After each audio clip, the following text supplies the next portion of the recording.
yeah. If you wanted to know the difference between this way of riding, in my opinion, the best way of riding, and other correct or good ways of riding, you will understand the big difference between them in disagreement. When the horse disagrees with you, the horse wants something that is completely different than what you want, as I said before in the book and other videos. So when the horse has a lot of energy that he wants to use against you and you don't want him to do that. One of these examples, or one of the things that make this disagreement happen, is riding the horse or leading him or dealing with him after a very long rest. For example, 9 or 10 or 7 days rest of not even seeing the horse, and this is the first time that happens to him in, let's say, the last 4 or 3 years. He never experienced that. Usually you ride him almost every day or every 2 days, every 3 days and so on. Then suddenly you leave the horse for 9 or 10 days in a small paddock, and in your way of riding you do not use lunging before the ride to get rid of the horse's energy. There is no saddle, no spurs, no whip, no martingale and so on. Just a rope to lead him, then the bridle or the bit on his mouth and ride him. So the last thing I did before leaving him for 9 days is the same exact thing I'm going to do after a rest of 9 days. The wrong way of riding is very clear. You already cannot control him even when he doesn't have energy. Even when there is no real disagreement between you and the horse, there is no real control. You can't stop a horse easily, you can't direct him easily, you cannot stay on his back easily, even with the equipment and the tools. So what do you think will happen when you ride him in a real disagreement and there are no equipment or tools that will help you? The horse will end up bucking you off his back easily. Other correct ways of riding get a very good result when the energy is gone.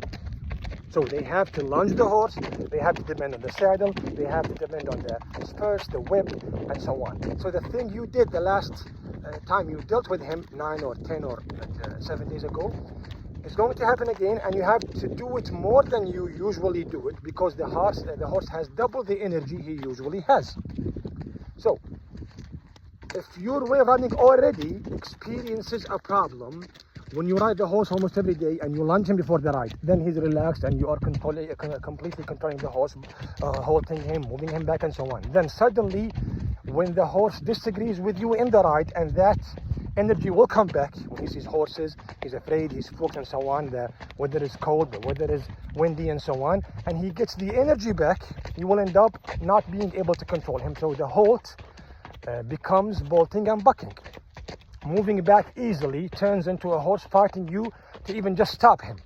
So the real control you had in normal situations became a real struggle when the horse disagreed with you. So what do you think will happen when that disagreement will happen more because the horse has energy more energy because the horse had a long rest?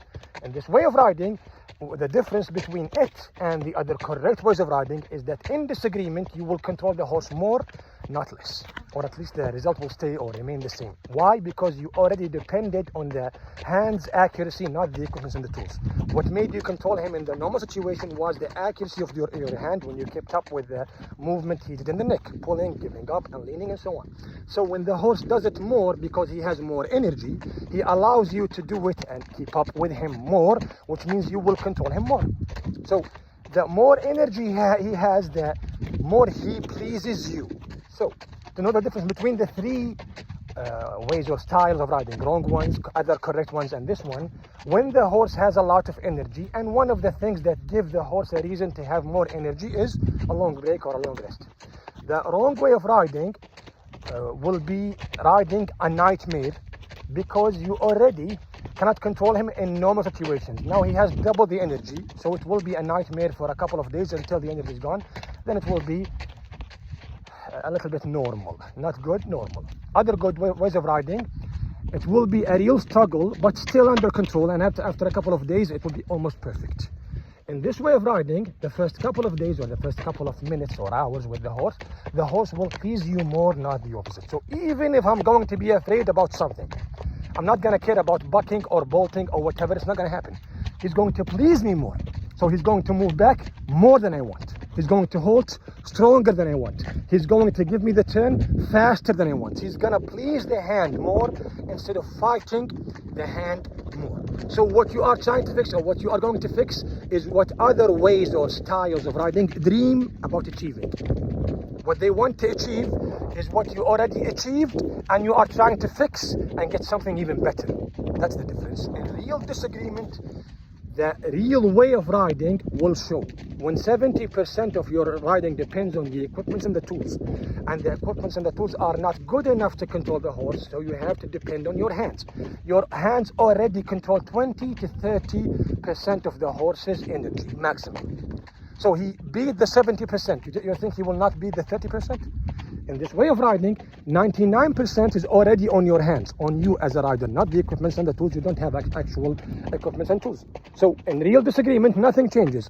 The hand that controlled the horse in normal situations still has to control the horse in very tough situations.